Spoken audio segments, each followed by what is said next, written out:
Hi, guys, welcome back to another episode of The Bright Life. Today we have a very special guest, and she's going to talk about relationships, breakups, and self esteem. So, if you're interested in any of these topics, keep watching and don't forget to leave your comments down below. Hi, welcome to The Bright Life, a podcast where we share amazing conversations with fascinating people who make our day a little bit brighter. I'm Silvana Arias. And I'm Polly Arias. Today, we are delighted to greet one of the queens of daytime drama. She played Pilar Lopez Fitzgerald on NBC soap opera Passions and Celine Gonzalez in Tyler Perry's The Have and the Have-Nots. And now she has launched Evolution, a series of videos to inspire people all over the world. Let's welcome Eva Tamargo. Eva, Hello. are you ready? Hi, guys. How Hi, are you? Eva.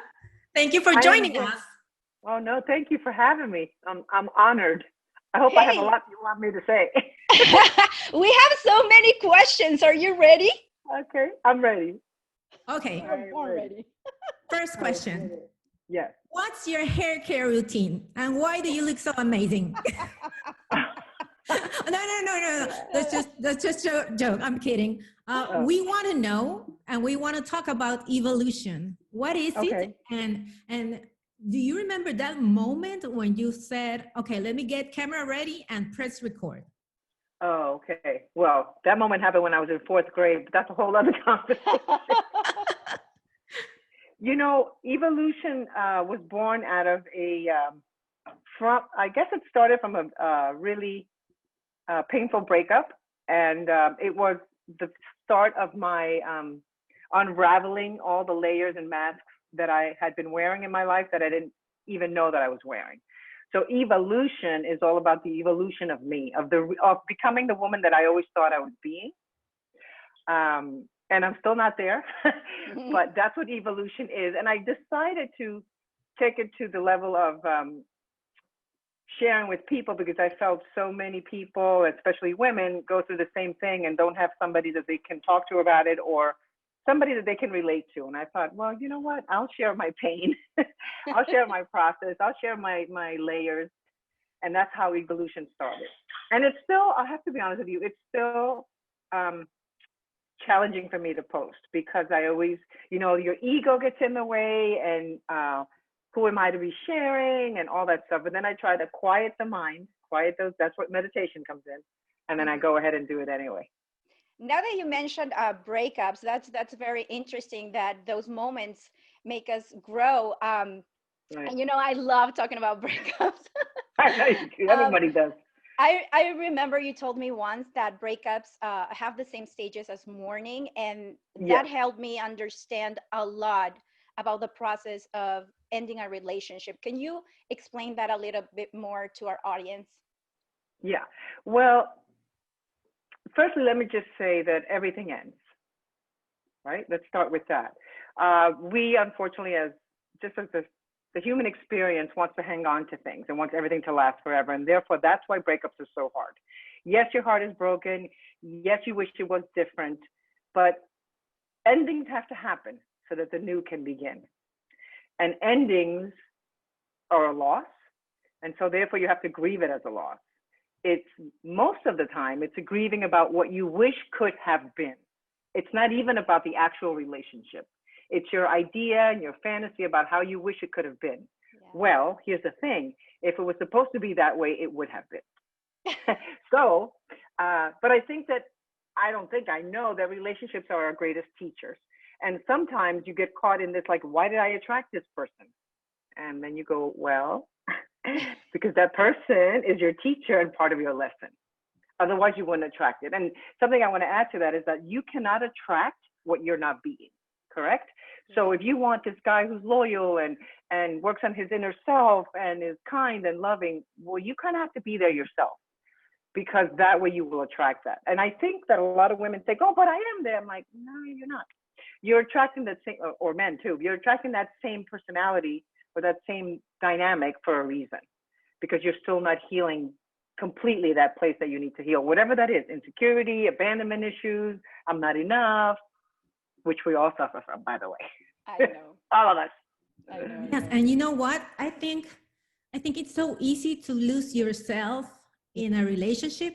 Oh So my we goodness. always have to remind ourselves that we shouldn't lose our individuality and our own interests. So and pursue them even if you're with a partner, right?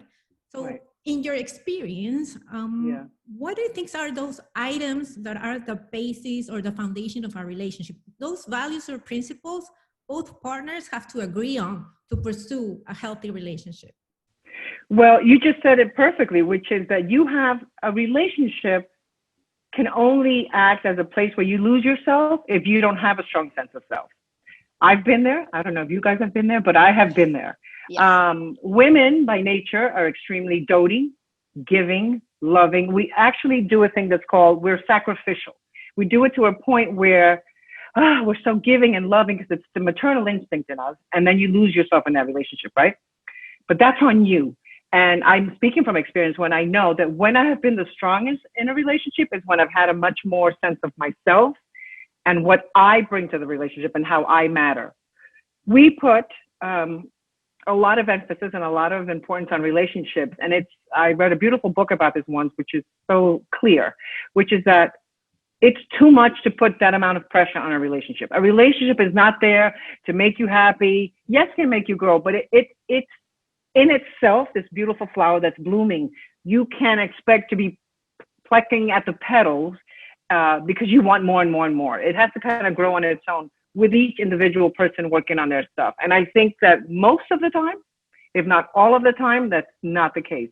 Either one person is working on their stuff and the other person isn't, or one person is thinks they're working on their stuff, but they're not. And so that's where I'm not saying that can't work, but it's harder when you have to be pulling the weight of the relationship, which is what women do. They carry the relationship for the guys, for the men or a woman, if it's a same sex. If it's a matter of masculine and feminine polarities, you have to let the man be a man, whatever that means to you. You kind of have to sit back and relax and let the relationship take its course. And that comes with knowing who you are. See, the only time you mess with a relationship like that, and I've done it and I will be saved my whole life that I've been guilty of that. The only time it messes up is when you're trying to manipulate it in a way that works for you. You're trying to manipulate what isn't to what is for you because nobody wants to feel pain. Nobody wants to be uncomfortable. And that's actually where you grow. And so if you just let things be, actually my new evolution, which will be up tomorrow, is all about forcing and flowing, about forcing things and letting things flow. I'm sure that's a long answer, probably more than you wanted, but it's all connected, Yes, No, I yes. could listen to you for hours. Huh? Yeah, me too. Me too. We could stay here for hours. But it's really hard to understand why things happen to us. So I would like to know what kind of things we can do to work on our self-esteem after a breakup, because sometimes you end up crying your eyes out and feeling super low. And sometimes there's a feeling of failure and other people feel like they're not good enough, like you said. So what Yeah. can we do? Okay, well, first I'm going to address the way you phrased that. You said when things happen to us. Things don't happen to us. They happen for us.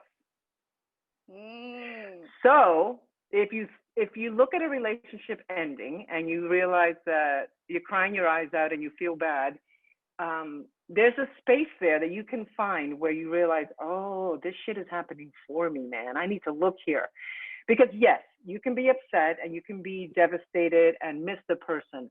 But when it goes to that extreme level that I've been in, right, where you're like, oh my God, I am worth nothing. I'm a piece of shit. I can't believe it. That's speaking to your self-esteem that was already not in a good place before you got into the relationship. All the relationship did was like kind of bring it to the surface and shone a light on it so that you can address it. So the things that you need to do is the first thing that you need to do when you go through a breakup is to look at what is it that you're really mourning? What is it that you're mourning? The idea of the relationship, or did you really have a solid relationship? Solid in the sense that you had something good, that it wasn't, that there was a good amount of intimacy. And I don't mean sexual intimacy. I mean intimacy of each other's truths and a good amount of connection. Because what happens is we mourn the illusion of what the relationship could have been or should have been, not the actual relationship. And then if you look at that, then when you're going through the crying and the sadness, you realize that what you're really crying about and what you're really sad about is the loss of you within that relationship, the loss of like not really knowing your worth. And that's come up for me. And I'm 59, ladies, You and that's don't come look up for 50. me. But I am. But what I'm saying to you is, and I know hopefully that gives you hope and doesn't make you feel terrible, but it's that it's a forever process, right? I don't think you ever get to a place like I'm completely sure of myself and content, because we have triggers, we have shit that people poke at, and you pick partners, by the way, that will poke those little wounds for a reason. So just recently I realized, oh my goodness, it's still my self-worth. It's still I don't value. I'm going to give you an example of that so that you understand it more clearly, and the viewers and listeners. You may think you have a good sense of self-worth, right? Or of self-esteem, that you think really highly of yourself. All you need to do is go through a breakup or even get fired from a job to realize where your value and worth is, Yes. right? Right. It's like, right, because, and it also depends on, like, I'm sure our listeners have broken up with people, you're like, whatever. That person didn't trigger anything in you. That person didn't bring up old wounds. So you're like, whatever, we're over, I cry a little bit. But the ones that do, the ones that really trigger insecure little Silvana, insecure little, those people are the ones that you're going to cry the most about. But you're not crying about them. We just think we are. That's a whole other evolution about nothing is personal. It's never personal. Well, you're getting a lot of topics for your next evolution. Yes, I am, which is good. I always, are you kidding? I have like 100 topics. Okay, I'm going to give you one more. So what about when you are on those type of relationship where everything is good, but then you think your partner is not working for you for some, maybe on some principle you don't agree, that you cannot accept, or some basic foundation principle that you cannot accept, and whatever, you break up with this person, but you know it's a good person, it's just not right for you. Right. How do you deal with that guilt? Have you ever felt that?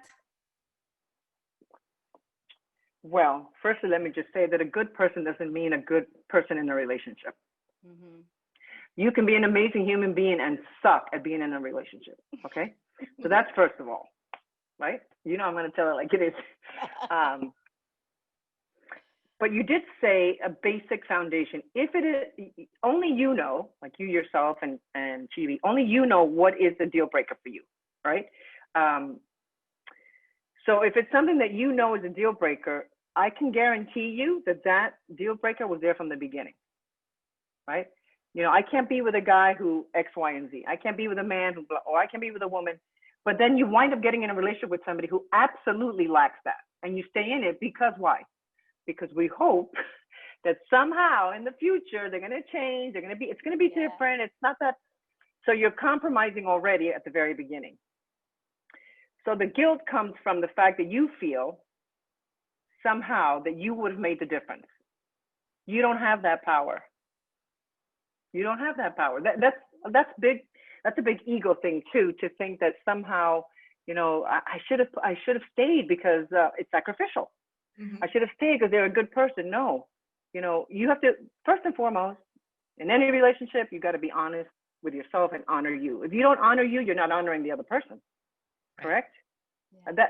That's difficult for women to hear, but if you don't honor who you are and what you stand for and what you want, you're not really honoring the relationship.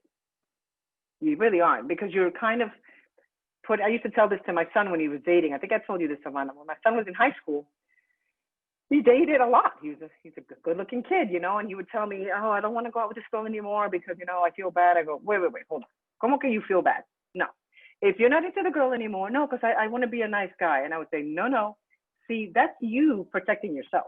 Because a nice guy would say, listen, I'm not into you anymore. Goodbye." It's going to hurt her, but that's her lesson. That's her journey to learn. It's not your job to make sure she doesn't get hurt.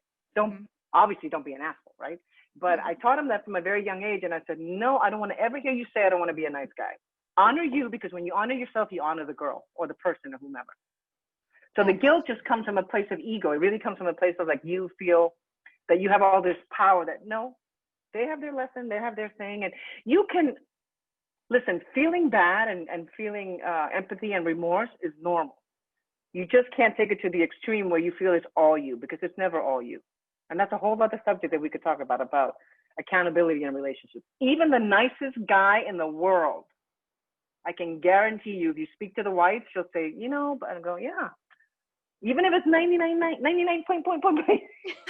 the other person, man, you have 1%. And if you don't take accountability for that, you'll walk around your whole entire life feeling like a victim, like things happen to you instead of for you. Right. There are so many topics that we could talk about. How long is this Before we go, we are going to have a part 2. First of all, okay. we have Of to. course.